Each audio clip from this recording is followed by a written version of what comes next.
opinion polls that the Labour Party's conducted whether or not they want to separately elected mayor. And as it happens, we have two, what you might call controls in London. One of them is in the city, where they were only voting for mayor and assembly. And this is the first time they've had a chance to participate in any kind of democratic body for the whole of London. And yet the turnout was amazingly low. 19% of those who could possibly vote in the city said yes, and 11% said no. There is another control. I happen to live in Springfield Ward in Ealing, where for certain reasons there was no council election, and the only election was for the mayor and assembly.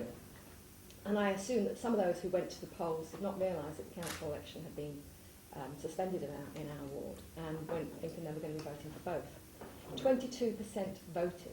If we assume generously that all those 22% knew what they were voting for, in other words, that they did go to vote for the mayor and assembly, and that the turnout was the same as everywhere else, 14% of the entire electorate in my ward voted yes.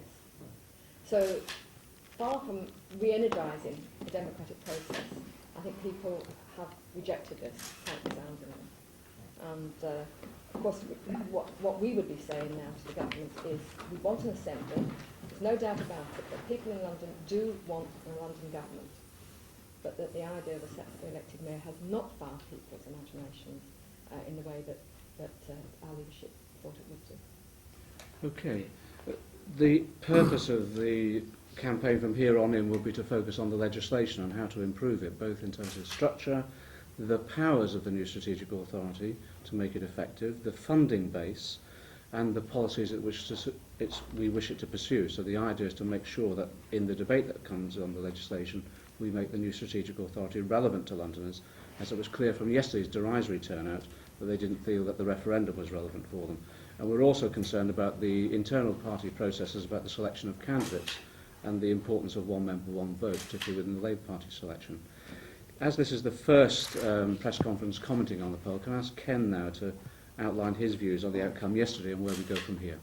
I find myself in agreement with what Leonora and John have just told you. It's quite clear that the lack of a credible argument and debate from opponents meant that a lot of Londoners thought we're getting something, and that they didn't get terribly engaged in all of this. I think as well there is genuine confusion. People don't understand the idea of a separately elected mayor. It's alien to British politics. We are used to electing a party with an ideology, with a set of principles, and from that party emerges a leader.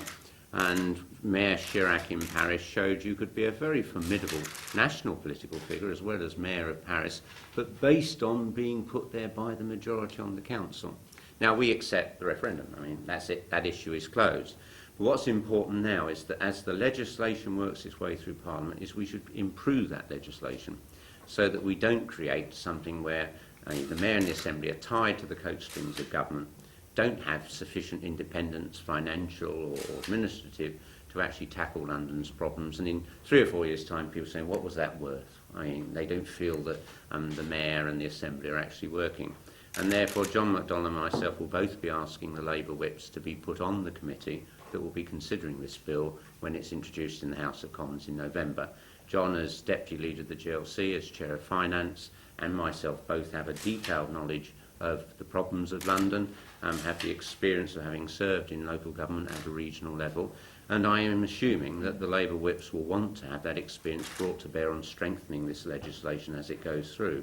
We'll be working with the campaign outside of Parliament, and we'll be working with colleagues inside Parliament to draft detailed amendments that give this new structure some financial independence and strengthen the powers of the Assembly. I mean, all the opinion polls showed that Londoners weren't too happy with an all-powerful mayor.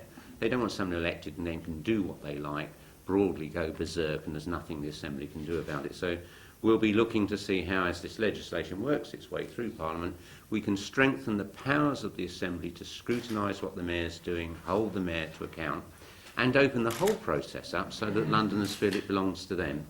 We'll also want to look at, quite frankly, the logic that says that in the position in Scotland is that you've got an Assembly of nearly 100 people, a Parliament of nearly 100 people, in Northern Ireland nearly 100 people, yet London, with all its diversity, can get by on just 24 members. There'd be a real danger that major groups in London communities in London will be excluded. So that's certainly one of the areas we'll be wanting to look at, to sort of enlarge that assembly, because the bigger the assembly, the more talent the mayor has to draw on, and the more chance of London in all its diversity being represented. So we welcome the fact we've now got the chance to create a government for London, but we've got to make certain it's a lot better than some of the sort of fudged areas in the white paper. Could you just run through that list of areas where you disagree with the proposals as put forward by the government, and the changes, precise changes you'd like to see in what the government has? Well, clearly the overwhelming one is that you haven't got any real financial independence. You're going to have a budget which is capped and a minimum level of spending set for virtually every area of government, of the mayoral responsibility. So even your ability to move money from one area of policy to another will be severely limited. And I would like to see a proper ability to tax the most wealthy parts of London. I mean, you've got great international corporations based in the centre of London making profits almost beyond the imagination, and they need to be putting a bit more into tackling London's problems. That's the key one. The second one is the problem we're facing with transport. The recent opinion poll showed Londoners are not persuaded that the government's proposals for the tube are correct. And what I'd like to see is the new Mayor and Assembly having the ability to start from scratch and say, this is what London wants. We need to have some power over British Rail as well. And no longer British Rail, is it this mismatch of botched and madly run private train companies operating in London, so that we can properly integrate them. I mean, I've tried to get on British Rail tubes in London and been told you can't get on that train because it's run by another company and this ticket doesn't cover. Well, that isn't an integrated transport policy. I think as well, when we look at the question of environment, we should see the creation of one proper waste disposal authority. When the old GLC's waste disposal structure was broken up, it was to allow the privatisers to get in and make a profit. We want that brought back. You could go on endlessly. I would particularly like to see this new assembly being the regional health authority for London. London's borne the brunt of health cuts over the last 20 years, and Londoners really their health is at risk. Well, we're delighted Frank Dobson saved Bart's Hospital, but I think it would be a lot more difficult for future governments to make any cuts in the health service if it was answerable to the Assembly. And what about your own ambitions? What happens to you now, and what is the process for the Labour Party selecting its candidate? Well, we don't know. I mean, I would find it bizarre beyond belief if Tony Blair, having argued for one member, one vote for virtually everything else, didn't go along with that in London. And it would equally be wrong if the NEC took the ability to itself to vet people on a political basis. I mean, clearly, if someone puts themselves forward for mayor and they have a track record of corruption or bigotry, I mean, it would be wrong for that person to go on the ballot. But there should be no vetting of anybody's political views in the way that has seemed to happen in Scotland with the sort of vetting of candidates there. But we'll just have to wait and see. This one isn't open until that tall, nice man with this engaging smile sings. And so far, all we've heard is the mouthings of a few junior spin doctors in Millbank. And I do regret that so many of you journalists are prepared to buy them drinks while they prop up the bar and pontificate, because none of them get their time alone with Tony Blair, and they're forever telling us what Tony Blair thinks. All right, last question. If you get those two points, one member, one vote, and if the NEC doesn't vet people on a political basis, are you confident that you'll be selected as candidate and win? No, I think there's a real danger in this because this process is so drawn out. I mean, we might be a year away from selecting a candidate. I think a lot of Londoners are going to get really tired of seeing Jeffrey Archer, Glenda Jackson and me drag ourselves from television studio to television studio, gnawing at each other's genitals for a year. I think a new, fresh face, perhaps John McDonnell here by this time next year, because Al Gore, we've had enough of this lot already. Can I just mention on the selection process, 10 months ago the Labour Party imposed a candidate in Uxbridge and they lost the by-election. Last night the Labour Party was almost wiped out in Uxbridge, lost virtually every seat. I think John's got a good point. I mean, if we are seen to be undemocratic, the Tory candidate will hang it round the neck of whoever is given the Labour nomination. I think it wouldn't be worth having. I think you'd be handing the mayoralty to a Tory. Nevertheless, Mr Livingstone, if the NEC does drop you, what will you do? I'm staying in the Labour Party.